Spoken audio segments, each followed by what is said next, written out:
few years ago on Black Friday, my business brought in $86,000 worth of sales in a matter of days. To this day, it still blows my mind. I still can't believe whenever I tell the story that we pulled it off, but we did. And in today's video, I'm going to talk to you about the 3 less talked about, somewhat unconventional ways that we did this. By that, I mean, I'm not going to talk to you about the ads that we ran or how many emails we sent. I really want to talk to you about what I think made this so successful and why so many Black Friday sales flop, so that you can have an amazing Black Friday sale, because let's face it, Q4 is the most important time of year for all businesses and all business owners. If you are not already, please subscribe to my channel. I am new-ish to YouTube. I was here a few years ago, now I'm back, and it really would genuinely mean so much to me to have your support and to help me see what kind of videos you like and what is helpful to see more of. So take the moment to please like and subscribe if you haven't, and you also can connect with me on Instagram at Leah_Gervais_. Let me know that you watched this video. Let me know if you like YouTube, and I will see you there. Let's get into it.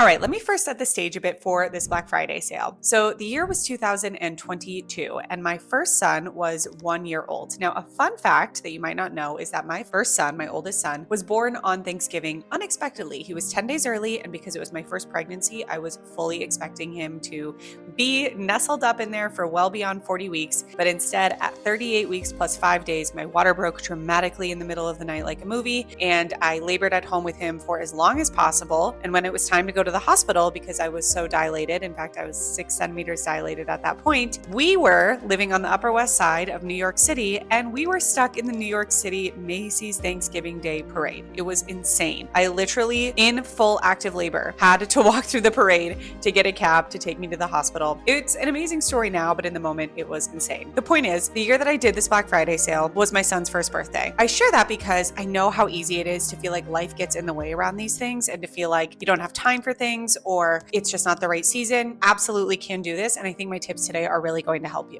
So I want to share that little tip for 2 reasons. First, for context, just so you know, it doesn't matter if you're pregnant or have a young baby or have many children, or maybe your children are grown or you're in a busy season of life. You absolutely can create huge amounts of income in your business if you're focused on the right things. And I also wanted to remind you, especially if you're a mom out there watching this, take inspiration from your own successes and the things you've done, because as someone who's made millions of dollars, I can tell you, making money is easier than motherhood. So be proud of yourself and take that confidence from birth, from pregnancy, from postpartum, from breastfeeding, from not sleeping, from figuring out what it's like to be a parent, and channel it into your money-making activities, because you definitely will have an easier time doing it that way. Okay, let's get into it. Tip number 1 is that I created and sold something that people actually wanted. This might sound very obvious, but you would be surprised how many people don't understand that just because they want to sell something or they think someone would like something, that does not necessarily mean that people need that problem solved, or most importantly, that they're willing to pay to have that problem solved. Because I often work with coaches, a lot of times people will message me that they want to help women with blank, or they want to help moms with blank, or they want to help people with blank. And it's either because they feel naturally good at it, or maybe it's a problem they have that they've overcome.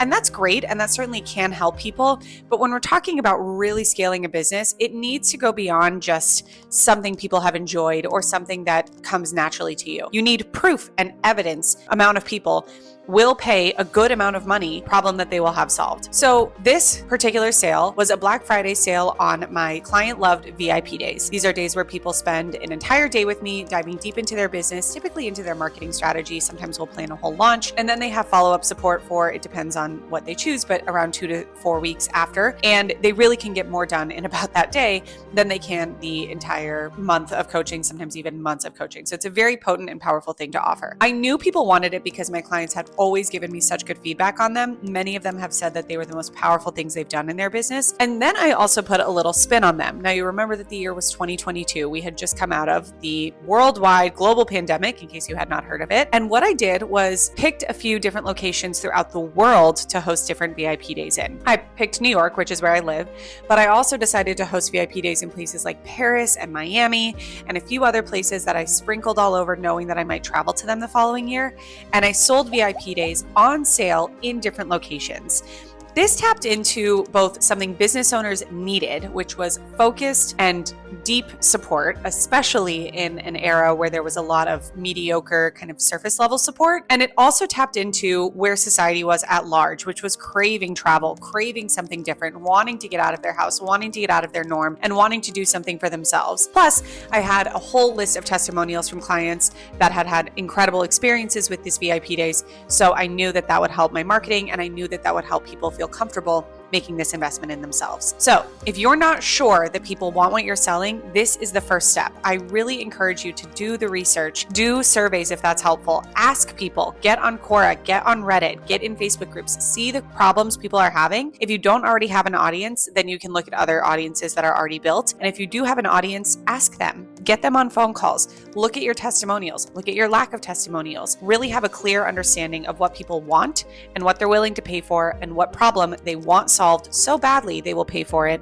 and not just something that sounds nice for them to have. The second thing I did that worked wonders was I announced the sale early. Okay, I think that there's a lot of service-based business owners out there who announce a service when they are able to then take on that service, and then at worst, they sort of just hope people sign up for it. Now, after a little while, I do think people get better at launching this service, meaning they'll sell it for a more prolonged amount of time and they will do a little bit more customer support around it. Maybe they'll do some things to really promote it and make sure people are seeing it. But what I really see overlooked is what you do before the actual product or service is live or before you can actually take on the product or service. Kind of like that pre-launch area. Now think about it. Do you ever not know when the next iPhone is coming? It's very, very common and effective to get people excited about something that is going to be offered before it's offered. I also believe that it's a very trustworthy thing to do and that it shows you have integrity, because if you're offering a service or anything that could be considered a big decision or a large purchase, you're giving people a longer chance to decide whether or not they want it. And I know some marketers out there say that time kills deals and everything has to move really quickly. In this situation, and in my opinion, giving people the time to consider if this is right for them, to consider how they would pay for it, and to ask you questions about whether or not you think it's right for them or what it would look like for them is an ethically responsible thing to do, instead of just pressuring them with something being open for 3 days only. They have to decide right then and there, and if they don't, they're out. I don't think that feels good as a marketer, and I don't think that feels good as a consumer either. So I let my audience know that I was going to start offering these at the beginning of November. I started sending out emails, I created a wait list, I created a page for my VIP days where people could see details on all the locations that I was hosting them, as well as what the pricing would be. And this was a really helpful way for them to consider whether or not this would be for them way before they had to actually make that decision. And I think that giving people that runway and giving them that time to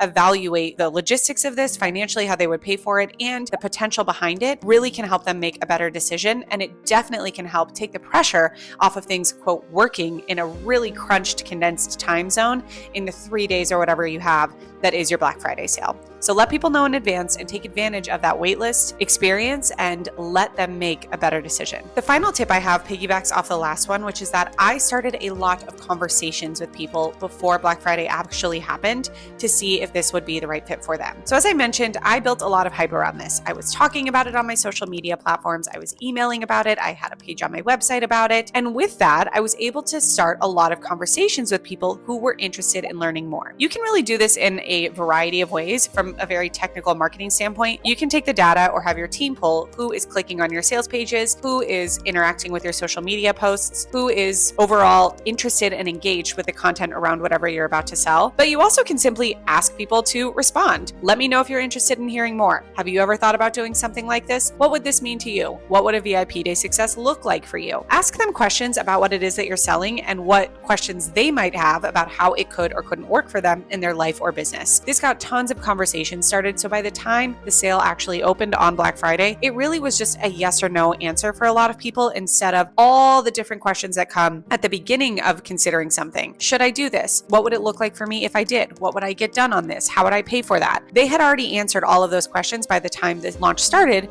because I did so much pre-work announcing it and because I had so many conversations during it. I also went the extra mile to facilitate these conversations by doing things like coffee chats. I also did a Q&A hour offer for the Black Friday sale the Tuesday before Thanksgiving. So I really gave so many opportunities for people to come and think about this and connect with me and see if I would be the right person to help them.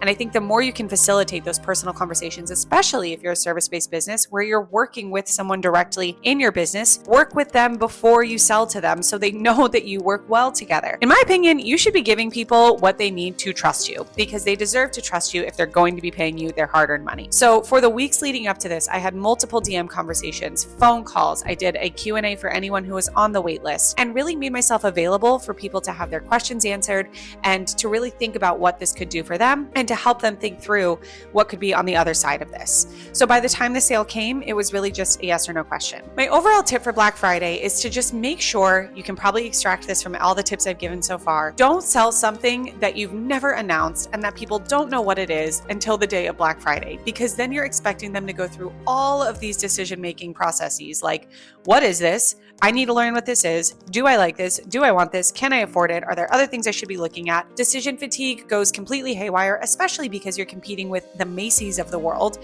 where they're already making decisions about other purchasing things, and you're going to lose people along the way. The best Black Friday sales in any industry, think Apple, think Macy's, are people who want to buy things that they already know and already want, and they feel like they're getting deals on. That's why when the iPhones are discounted, that's why when the MacBooks are discounted, that's why when whatever your favorite mattress is discounted, those go really quickly and they go really well because people have already been considering buying these and maybe just waiting for them to go on sale, or they've been thinking about buying them on Black Friday for weeks. Maybe they've even saved up money. So don't come in hot with a brand new offer that no one knows, that no one's prepared to receive, and expect people to make tons of decisions about whether or not this is right for them on an already chaotic and kind of stressful day, to be honest. Give them the opportunity beforehand, lay the foundation beforehand, and better yet, just put something on sale that people already know, that you already have, that you've already built a lot of hype on, and that you already have a lot of testimonials on. Now, don't put something on sale if that doesn't feel good and integrity, because you typically never do, but try to think of something that your audience is familiar with and likes and sees that you've already done successfully, because then so many of the questions about whether or not this is a good product, this works, do other people like it, what have their experiences been like, those are all answered, and the decision is just, do you want this at this price, yes or no? Okay, I hope this was helpful, and if you want a free bundle on all my best resources for Black Friday and selling around the holidays, go to my Instagram, which is Leah Gervais _ and message me, DM me holidays, and I will send you for free